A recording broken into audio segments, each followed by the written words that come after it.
Out here in the perimeter, there are no stars. Out here, we is stoned, immaculate. Indeed. Okay, Jim, take it easy. Anyway, this is David Eastaugh. This is the C86 show. And as you may gather, this is a special because I've been going through the archives and came across this interview that I did. It was at the V&A. It was to do with the exhibition Say You Want a Revolution, ? And I spoke to one of the curators. There were two. One being Geoffrey Marsh, the other, I think his partner, Victoria Brockus. They had done the David Bowie Is exhibition at the V&A, and they were back again. Anyway, this is me in conversation with Geoffrey, talking about the 60s, as old people sometimes reminisce. Anyway, take it away. Thanks ever so much. Make sure I hit play record. So roughly, is this 30 seconds, a minute, 2 minutes? Just roughly give me an idea. Sort of 5 minutes. 5 minutes. 5 minutes, okay. Yeah, so looking at this exhibition, obviously, you know, it marks a nice point, isn't it? It's like 50 years since 66. And one thing that really struck me is just the complexity of the 60s and how you represent that. How did you go about it? That's a very good question. I mean, I think the thing is that the 60s has become a sort of caricature, you know, and, everybody sat around eating brown rice. And I think what we wanted to try and do, the V&A, Victorian Albert Museum, is the National Museum of Art, Design and Performance, was to try, and not just to do a show about one thing, photography, fashion, but try and bring it all together and show how extraordinarily complicated the period was. And there were lots of revolutions in the 1960s. There was revolution how people looked, which comes and goes. You know, every so often it gets revived. There's revolution how people thought, and I think that's the thing that is probably arguably the most important thing. People stopped just taking what authority, whether it's the government or the church or their trade union, as being how they lived, and they felt increasingly that what they thought was what actually mattered, and trusting their own judgment. There was revolution on the street, you know, most famously, I suppose, Paris 68, which in many ways achieved very little. I mean, ironically, in Paris, of course, de Gaulle came back with a bigger majority. In America, Nixon was elected. Yes. Where we're standing now, revolution in consumerism, which arguably is one of the things that's absolutely stuck, that obviously America had gone through a huge boom in the 40s and 50s, but we were sort of catching up with that.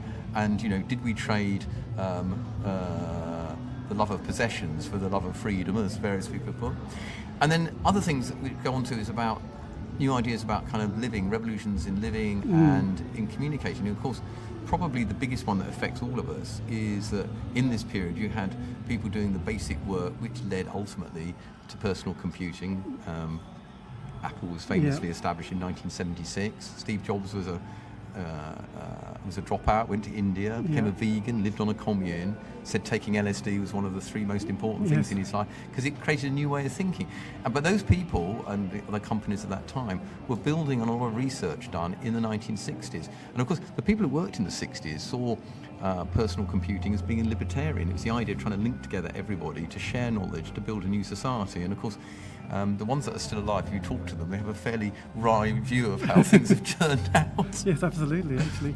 But when you were sort of doing the research for this, did you sort of feel, as you sort of started digging down, just the complexity of putting it, you know, how much actually happened? Because talking to sort of Barry Miles a bit earlier, you get that feeling that the floodgates suddenly sort of opened about 63, 64, and suddenly it wasn't ever going to be the same again. Yes, I mean, it's fascinating talking to Barry, who was, you know, sort of absolute witness to history. But of course, he was in London, which was sort of at the prime, you know, the cutting edge of all this, and where everybody migrated to. I suspect if you were in a northern industrial town working in a factory, it was a very, very different thing. And of course, it's very much that comes through, you know, in the 70s, and you know, and of course, it was different in Europe and Britain.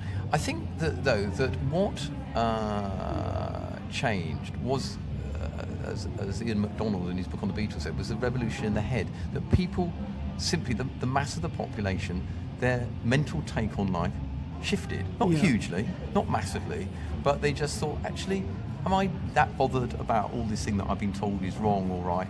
You know, and you can see that either as being very progressive, or some people would say it was the start of the shift from a kind of we society where, you know, where the we was your community, to the I society, which, you know, grows through the 70s, and of course comes the driver in the 1980s with the rise of a market economy, where, things are only valued for what you can sell them for. Absolutely. And also, just looking at the exhibition, which bit of it are you particularly pleased with? Because there's an awful lot here, isn't there? Just walking through it, it's a kind of bombardment of so much stuff. So there must be some areas that you think, God, I'm so pleased with that.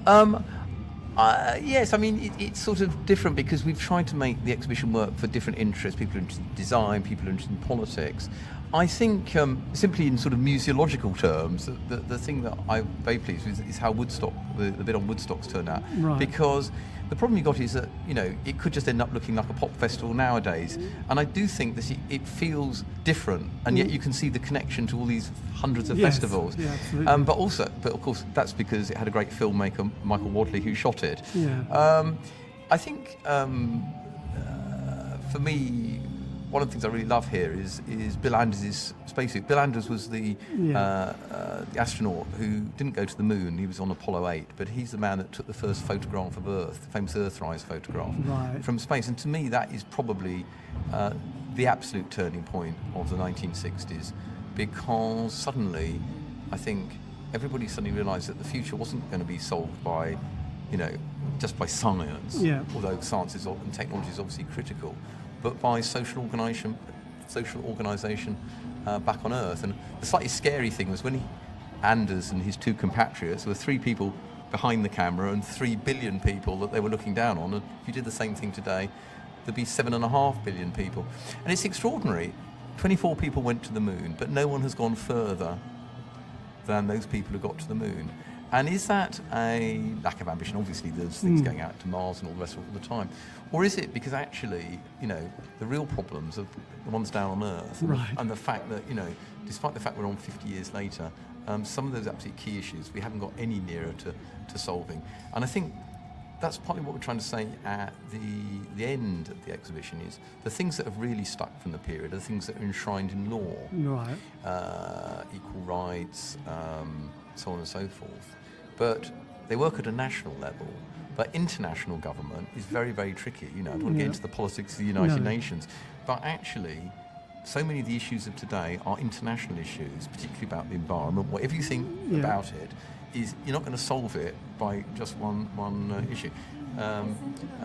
Martin Rees, the astronomer of, said, the great thing about science is it doesn't take any notice of national boundaries, which is true. The downside to that, of course, is that if you actually want to get social change, it's how do you get people to cooperate?